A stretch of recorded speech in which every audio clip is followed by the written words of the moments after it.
Hello বন্ধুরা, সবাই কেমন আছেন? আশা করি সবাই ভালো আছেন। আজ আমি দুইটা মাইক বাড়া কাটতে দুইটা চুং দিয়েছিলাম বাড়া কাটার জন্য। তো বাড়া কাটার জন্য দিয়ে মানে দিতে যাই আমার সাইক মেশিনের ওরা ব্যাটারি লাইনে উল্টা পাল্টা লাগাইছে। লাগানোর ফলে অনেক কিছু পুইরা গেছে। ওই জায়গায় একটা ডায়ের ছিল, ডায়েরটা পুইরা গেছে। ওই জায়গায় একটা ডায়ের ছিল, ওইটাই পুইরা গেছে। ফিউজ কাইটা গেছে। ওই জায়গায় দুইটা রেক্টিফায়ার ছিল, ওই দুইটা কাইটা গেছে গা। তো আমি এগুলা চেঞ্জ করছি।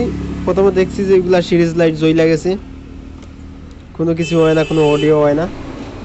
তারপর এগুলা চেঞ্জ করছি, চেঞ্জ করে একটা একটা সব কিছু দেখলাম, দেখে এগুলা চেঞ্জ করলাম। চেঞ্জ করার পর কাজটা হয়েছে।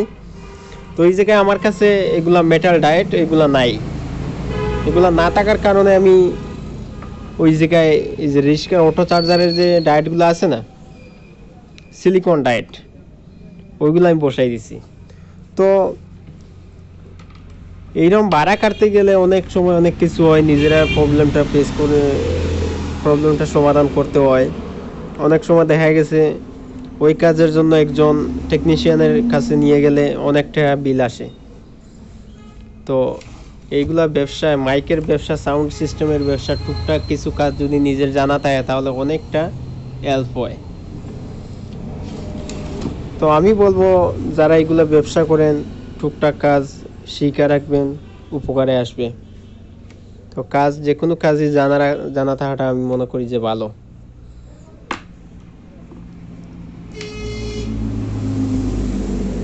এখন মেশিনটা চালু হয়, খুব সুন্দর বাজে। আপনাদের সুইচটা দিয়ে একটু দেখাই বিষয়টা। মেশিনটা ওকে হয়ে গেছে। এখন আমার এই জায়গায় জায়গা ছোট ছোট জায়গা।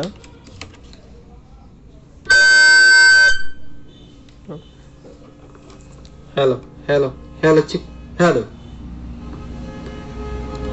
এই একটা মাইক্রোফোন শিওরের।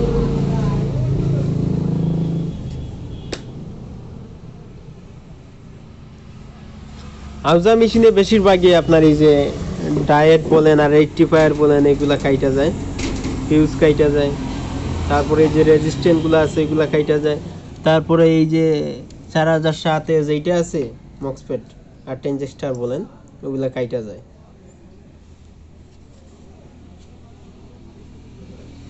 এগুলা দেখে একটু টুকটাক কাজ কইরা নিলেই মানে এগুলা খুব পাওয়ার শক্তিশালী মেশিন, মানে অনেক লং লাস্টিং। অন্যান্য মেশিন থেকে এই হাউজা মেশিনগুলো অনেক